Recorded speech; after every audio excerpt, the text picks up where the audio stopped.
अस्सलाम वालेकुम स्टूडेंट्स। आज का जो हमारा टॉपिक है वो है न्यूक्लियस एंड राइबोसोम। तो पहले हम डिस्कस करते हैं न्यूक्लियस और राइबोसोम बेसिकली क्या है। सेल ऑर्गेनेलिज हैं। सेल के अंदर मौजूद छोटे छोटे ऑर्गन्स होते हैं जो मखसूस काम करते हैं। हर एक ऑर्गेनेली को एक स्पेसिफिक फंक्शन दिया जाता है जो वो परफॉर्म करता है। इसी तरह हमारे पास पहले जो दो ऑर्गेनेलीज हैं वो हैं न्यूक्लियस एंड राइबोसोम। तो हम बात करते हैं न्यूक्लियस के ऊपर। न्यूक्लियस बेसिकली क्या है। न्यूक्लियस एक सेल का कंट्रोल सेंटर होता है, मेजर पोर्शन होता है या मेन कंट्रोल सिस्टम होता है जो सेल का होता है पार्ट, उसे हम क्या कहते हैं न्यूक्लियस। कंट्रोल सेंटर हम कह सकते हैं, सेंट्रल पार्ट कह सकते हैं of cell is known as nucleus. तो न्यूक्लियस अगर हम बात करते हैं ये इन यूकैरियोटिक सेल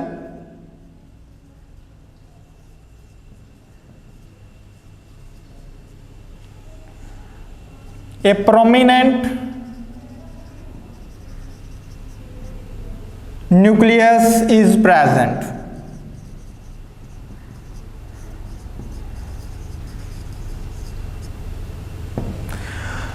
एक यूकैरियोटिक सेल के अंदर जो होता है ये जो न्यूक्लियस होता है वो प्रोमिनेंट होता है, ज्यादा वाज़ेह होता है। किसकी निस्बत अगर हम बात करते हैं तो वो एक दूसरा सेल होता है जिसे हम प्रोकैरियोटिक का नाम देते हैं, जिसमें प्रोमिनेंट न्यूक्लियस मौजूद नहीं होता। लेकिन यूकैरियोटिक के अंदर हम बात करते हैं कि ये न्यूक्लियस कैसा होता है, प्रोमिनेंट होता है, ज्यादा वाज़ेह नजर आ रहा होता है, मौजूद होता है।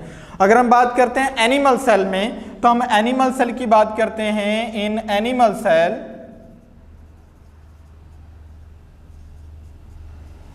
it is present in the center.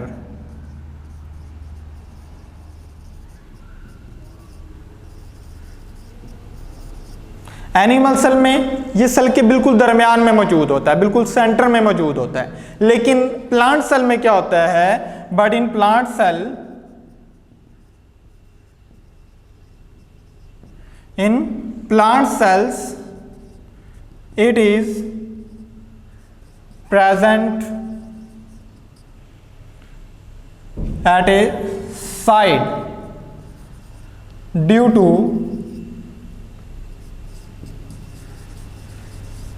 large vacuole. Plant cell में क्या होता है, प्लांट सेल में सेंटर के अंदर एक बड़ा वैक्यूल आ जाता है। उस बड़े वैक्यूल की मौजूदगी की वजह से जो प्लांट सेल के अंदर न्यूक्लियस होता है वो एक साइड पे चला जाता है। ठीक है, तो एनिमल सेल में तो ये सेंटर में मौजूद होता है, लेकिन प्लांट सेल में अगर हम बात करते हैं तो उसका जो न्यूक्लियस होता है वो एक लार्ज वैक्यूल की मौजूदगी की वजह से एक साइड पे होता है। इसके इर्द गिर्द हम कहते हैं A double membrane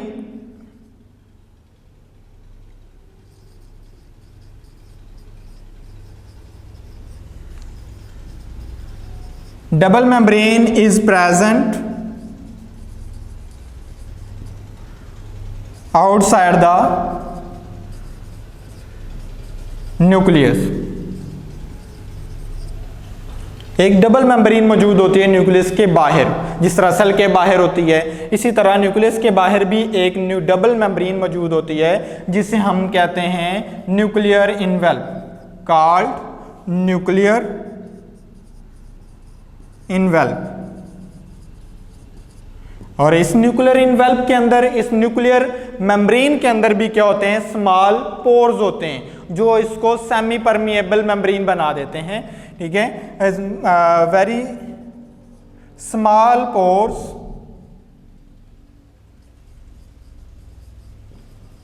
are present in nuclear membrane या न्यूक्लियर इनवेल्प आप कह सकते हैं,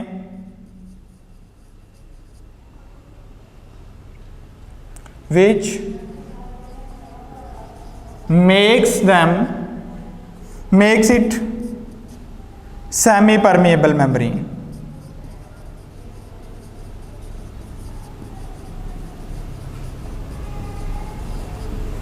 इसके अंदर काफ़ी ज़्यादा स्मॉल पोर्स होते हैं, इस मेम्ब्रेन के अंदर सुराख होते हैं जो इसको सेमी परमिएबल मेम्ब्रेन बना देते हैं। अगर हम बात करें कि इसके अंदर न्यूक्लियस के अंदर या न्यूक्लियर इन्वेल्प के अंदर क्या होता है, तो हम कह सकते हैं ग्रेनुलर मटीरियल। ग्रैनुलर मटेरियल मौजूद होता है known as nucleoplasm is present inside nuclear envelope.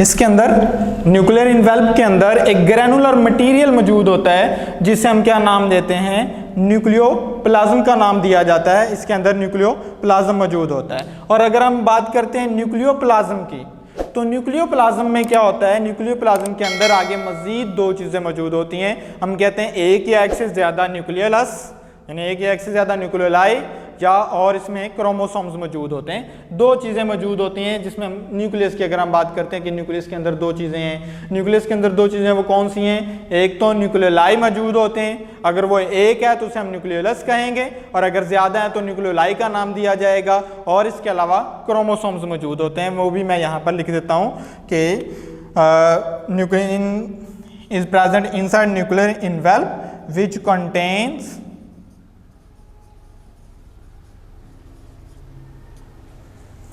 Nucleoli and chromosome.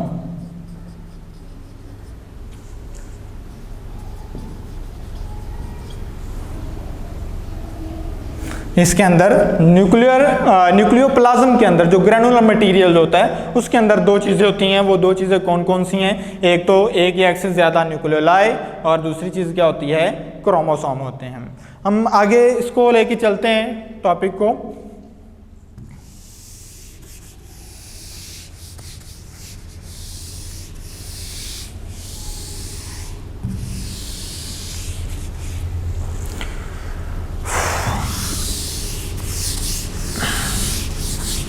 तो अभी हम बात कर रहे थे कि न्यूक्लियोप्लाज्म के अंदर दो चीज़ें होती हैं, एक या एक से ज़्यादा न्यूक्लियोलाई, और दूसरा इसके अंदर क्रोमोसोम्स मौजूद होते हैं। हम पहले बात कर लेते हैं न्यूक्लियोलाई क्या है।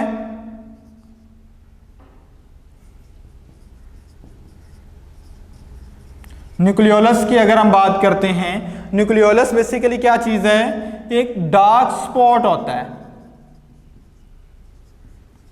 Dark spot present in nucleoplasm. Dark spot present in nucleoplasm, और इसका फंक्शन क्या है, हम कह सकते हैं where ribosomal RNA is formed. यहां पर राइबोसोमल आरएनए बनता है, और वो बाद में राइबोसोमल आरएनए किसकी फॉर्म में कन्वर्ट हो जाता है, असेंबल हो जाता है, एंड असेंबल्ड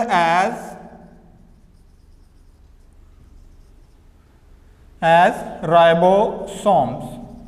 बाद में वो वही राइबोसोमल आरएनए राइबोसोम्स की फॉर्म में असेंबल्ड हो जाता है। न्यूक्लियोलस की अगर हम बात करते हैं कि ये डार्क स्पॉट होता है जो न्यूक्लियोप्लाज्म के अंदर मौजूद होता है, यहाँ पर राइबोसोमल आरएनए बनता है, और राइबोसोमल आरएनए बाद में असेंबल्ड हो जाता है in the form of ribosome. In the form of ribosome ये असेंबल्ड हो जाता है।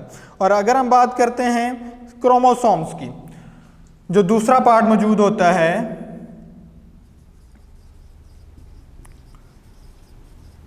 क्रोमोसोम्स बेसिकली क्या चीज़ें, ये कह सकते हैं आप विजिबल होते हैं। क्रोमोसोम जो हैं जब सेल डिवीजन फेज में होता है, in cell division they appear as thread like structure, they are appeared as chromosomes. Division phase में क्या होता है, ये क्रोमोसोम्स की फॉर्म में ही नजर आ रहे होते हैं, यानी कि ये एक मटेरियल है जो जब सेल डिवीजन फेज में दाखिल होता है तब हम कह सकते हैं कि ये क्रोमोसोम्स की फॉर्म में या थ्रेड लाइक स्ट्रक्चर्स की फॉर्म में ये नजर आ रहे होते हैं क्रोमोसोम की फॉर्म में। और जब सेल नॉन डिवीजन फेज में होता है, while in non dividing phase,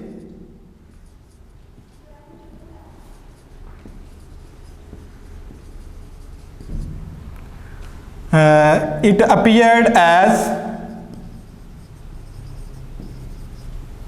thread-like structure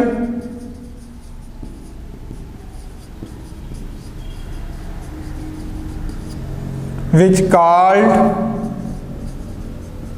chromatin.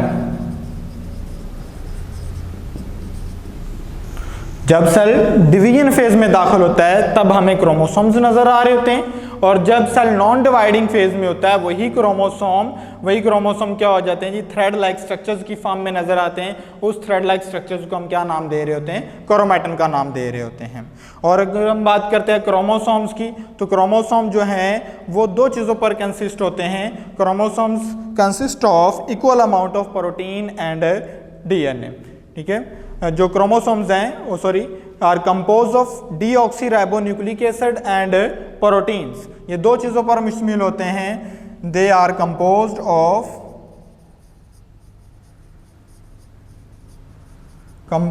Of DNA and protein. तो ये जो क्रोमोसोम्स होते हैं ये दो चीज़ों पर कंसिस्ट होते हैं, एक डीएनए है और दूसरा क्या है, प्रोटीन्स होता है। ये सारा कुछ हम जो बात कर रहे थे ये थी अयूकैरियोटिक सेल की बात। प्रोकैरियोटिक सेल की अगर हम बात करते हैं तो प्रोकैरियोटिक सेल में मैंने स्टार्ट में बताया था कि प्रोमिनेंट न्यूक्लियस इसके अंदर मौजूद नहीं होता। तो इन प्रोकैरियोटिक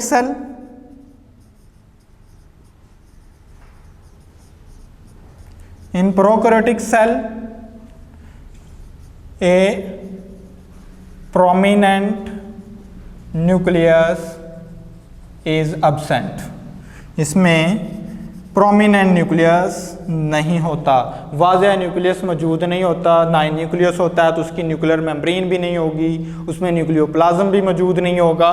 तो ये प्रोकैरियोटिक सेल के अंदर हम कह सकते हैं कि प्रोमिनेंट न्यूक्लियस मौजूद नहीं होता। और जो इसका क्रोमोसोम होता है वो डायरेक्टली सबमर्ज होता है और जो सिर्फ डीएनए का होता है। And it's chromosome is made of DNA only and submerged in cytoplasm।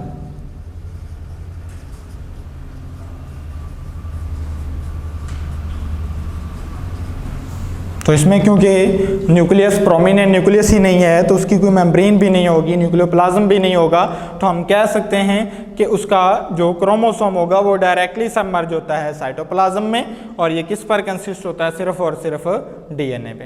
तो हमने बात की है न्यूक्लियस की। न्यूक्लियस क्या है, प्रोकैरियोटिक सेल का कंट्रोल सेंटर होता है। यूकैरियोटिक सेल में ये सेंटर में जो है प्रोमिनेंट न्यूक्लियस मौजूद होता है। इसके इर्द गिर्द न्यूक्लियर इनवेल्प होती है। न्यूक्लियर इनवेल्प डबल मेम्ब्रेनस होती है जिसमें पोर्स होते हैं जो इसको सेमी परमिएबल मेम्ब्रेन भी बनाते हैं।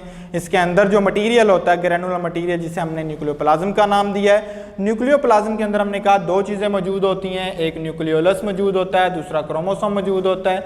न्यूक्लियोलस की भी बात हमने की कि ये डार्क स्पॉट होता है जो कि न्यूक्लियोप्लाज्म में मौजूद होता है, जहाँ पर राइबोसोमल आरएनए बनता है लेकिन बाद में वो असेंबल्ड हो जाता है एज राइबोसोम्स। और क्रोमोसोम की बात की है कि ये सिर्फ सेल डिवीजन के दौरान नजर आते हैं। जब नॉन डिवीजन फेज में होता है सेल तब क्या होता है, ये थ्रेड लाइक स्ट्रक्चर्स नजर आते हैं जिसे हम नाम देते हैं क्रोमैटिन का। और जो क्रोमोसोम होते हैं वो दो चीजों पर कंसिस्ट होते हैं, डीएनए एंड प्रोटीन। और अगर हम बात करें प्रोकैरियोटिक सेल की तो प्रोकैरियोटिक सेल में क्या कह सकते हैं हम कि वेल डिफाइंड न्यूक्लियस या प्रोमिनेंट न्यूक्लियस मौजूद नहीं होता और ये सिर्फ और सिर्फ डीएनए का बना होता है और ये साइटोप्लाज्म में डायरेक्टली सबमर्ज होता है। इसमें कोई इसके इर्द गिर्द मेम्ब्रेन मौजूद नहीं होती। तो ये था हमारे पास न्यूक्लियस। अगर हम उसके बाद बात करते हैं राइबोसोम्स की,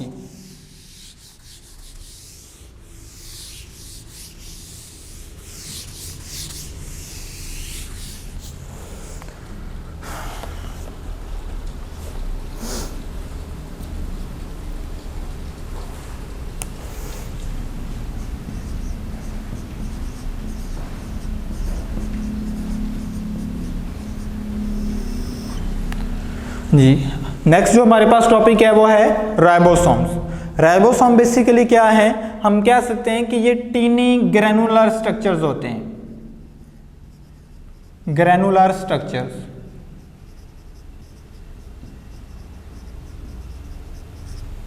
इन साइटोप्लाज्म।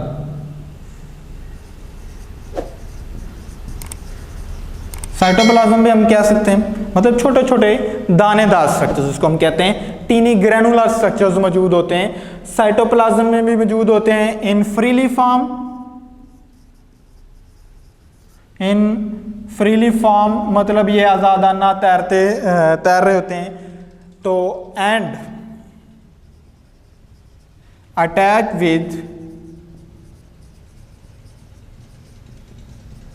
Endoplasmic reticulum. तो ये जो टीनी ग्रैनुलर स्ट्रक्चर्स हैं ये सेल के अंदर दो हालतों में मौजूद होते हैं, दो तरह से मौजूद होते हैं। या तो ये फ्री फ्लोटिंग होते हैं, सेल के अंदर साइटोप्लाज्म के अंदर आजादाना तैर रहे होते हैं, या फिर दूसरा बता दिया है कि एंडोप्लाज्मिक रेटिकुलम के साथ अटैच होते हैं। जब ये एंडोप्लाज्मिक रेटिकुलम के साथ अटैच होते हैं तो ये वो एंडोप्लाज्मिक रेटिकुलम को रफ एंडोप्लाज्मिक रेटिकुलम में कन्वर्ट कर देते हैं। तो टीनी ग्रैनुलर स्ट्रक्चर्स जो किसके अंदर मौजूद होते हैं, साइटोप्लाज्म में, इन फ्रीली फॉर्म। फ्रीली फॉर्म मतलब आजादाना तैर रहे होते हैं या एंडोप्लाज्मिक रेटिकुलम के साथ ये अटैच होते हैं। और अगर हम इसकी कंपोजिशन की बात करते हैं, they are consist of equal amount of DNA, equal amount of protein and ribosomal RNA. Equal amount, they are consist of equal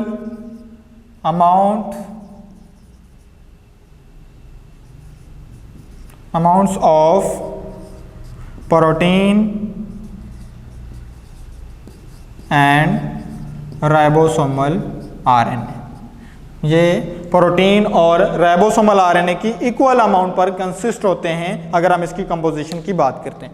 और दूसरी जो चीज़ है जो राइबोसोम को दूसरे सेल से, दूसरे के ऑर्गेनेली से डिफरेंशिएट करती हैं, वो ये कि इसके इर्द गिर्द कोई मेम्ब्रेन नहीं मौजूद होती, ये विदाउट एनी मेम्ब्रेन मौजूद होते हैं। इसी वजह से ये प्रोकैरियोटिक के अंदर भी मौजूद होते हैं और यूकैरियोटिक सेल के अंदर भी मौजूद होते हैं।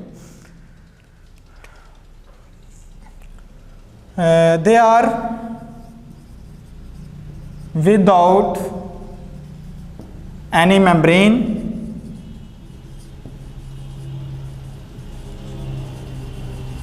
and therefore they are present in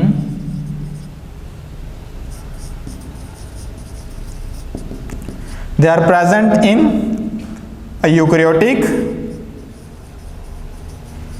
as well as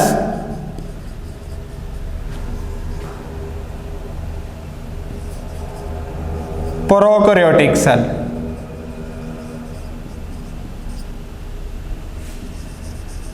क्योंकि इनके इर्द कोई मेम्ब्रेन नहीं होती, इस वजह से ये दोनों सेल के अंदर मौजूद होते हैं, प्रोकैरियोटिक के अंदर भी और अयूकैरियोटिक सेल के अंदर भी।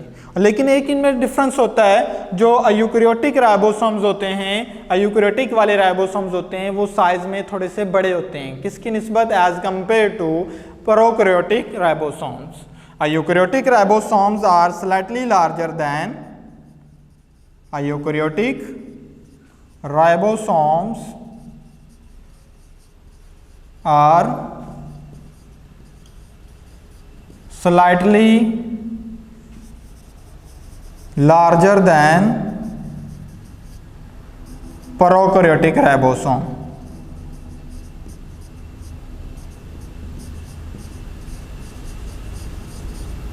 जो यूकैरियोटिक राइबोसोम्स होते हैं वो प्रोकैरियोटिक की निस्बत साइज में थोड़े से बड़े होते हैं। और अगर हम इसकी बात करें इसके राइबोसोम्स के फंक्शंस की, तो राइबोसोम का फंक्शंस क्या है, हम जो है इसका थोड़ा सा फंक्शन डिस्कस कर लेते हैं।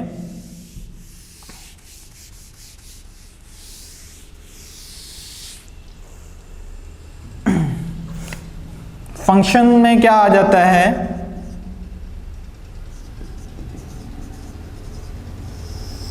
इसका फंक्शन बहुत ही इंटरेस्टिंग है और बहुत ही ज़्यादा इंपॉर्टेंट है हमारे पास। ये हमारे लिए ये छोटे छोटे राइबोसोम जो हैं वो हमारे लिए बहुत ज़्यादा इंपॉर्टेंट है। वो किस तरीके से कि ये है sites for protein synthesis, site for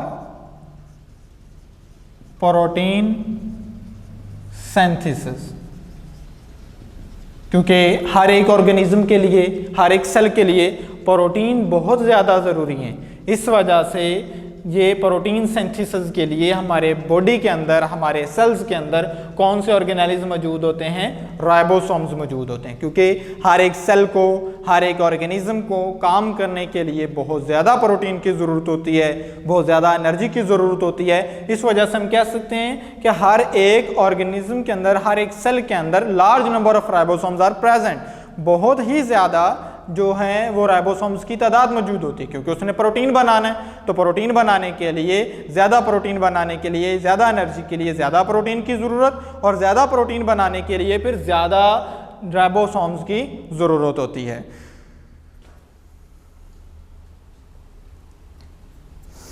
तो हम कह सकते हैं protein is important for cells, protein is important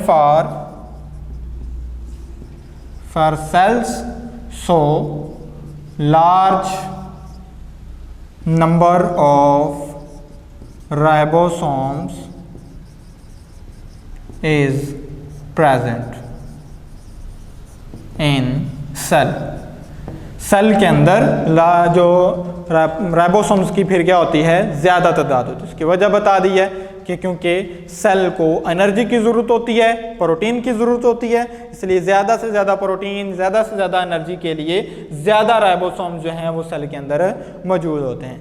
अब जब ये काम कर रहे होते हैं तब ठीक है, लेकिन जब ये काम नहीं करते, जब सब राइबोसोम जो हैं वो वर्किंग कंडीशन में नहीं है, तब क्या होता है? तब ये दो डिसअसेंबल हो जाते हैं, राइबोसोम डिसअसेंबल हो जाते हैं इनटू स्मॉलर सब यूनिट्स। ठीक है, when it is not is present in working condition, when it does not working, they disassembled as smaller two subunits।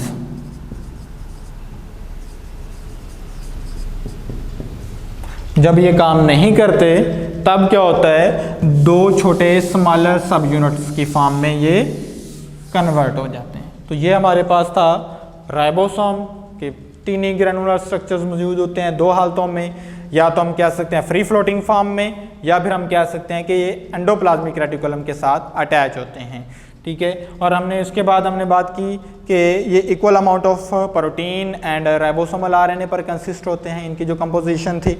इसके अलावा हमने बात की कि जो इसके इर्द गिर्द कोई मेम्ब्रेन नहीं होती, they are not bound by any membrane, so they are present in prokaryotic as well as eukaryotic cell.